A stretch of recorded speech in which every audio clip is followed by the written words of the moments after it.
repeat after me. I, George Walker Bush, do solemnly... When George W. Bush took office in 2000, he brought with him Vice President Dick Cheney, Secretary of Defense Donald Rumsfeld, and Deputy Secretary for Defense Paul Wolfowitz, all of whom had served together previously in the administrations of Ronald Reagan and George H.W. Bush.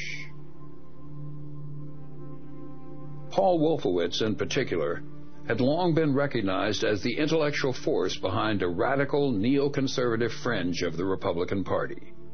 For years, Wolfowitz had been advancing the idea that the United States should reconsider its commitments to international treaties, international law, and multilateral organizations such as the United Nations. A radical plan for American military domination first surfaced during the administration of George H.W. Bush. In 1992, Paul Wolfowitz, working in the Department of Defense, was asked to write the first draft of a new national security strategy, a document entitled the Defense Planning Guidance.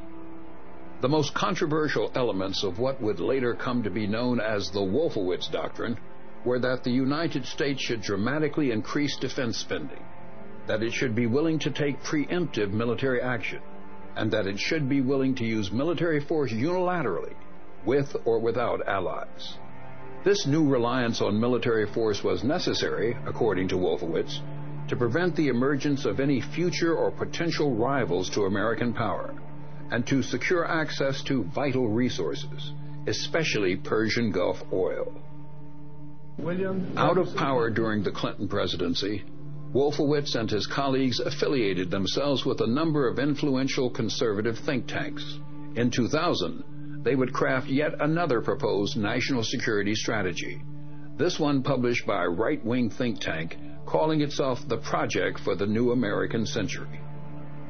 At its core, the document revived the Wolfowitz Doctrine. It called on the United States to increase the military budget by up to $100 billion, to deny other nations the use of outer space, and to adopt a more aggressive and unilateral foreign policy that would allow the United States to act offensively and preemptively in the world. The elimination of states like Iraq figured prominently in this grand vision. But even these hardline conservatives knew that the Wolfowitz Doctrine was likely too radical to win the support of the foreign policy establishment, their own Republican Party, and the American people. In their defining document, written in September of 2000, a full year before 9/11, they acknowledged that the process of transformation, even if it brings revolutionary change, is likely to be a long one, absent, in their own chilling words, some catastrophic and catalyzing event, like a new Pearl Harbor. 1 year later, that event would arrive.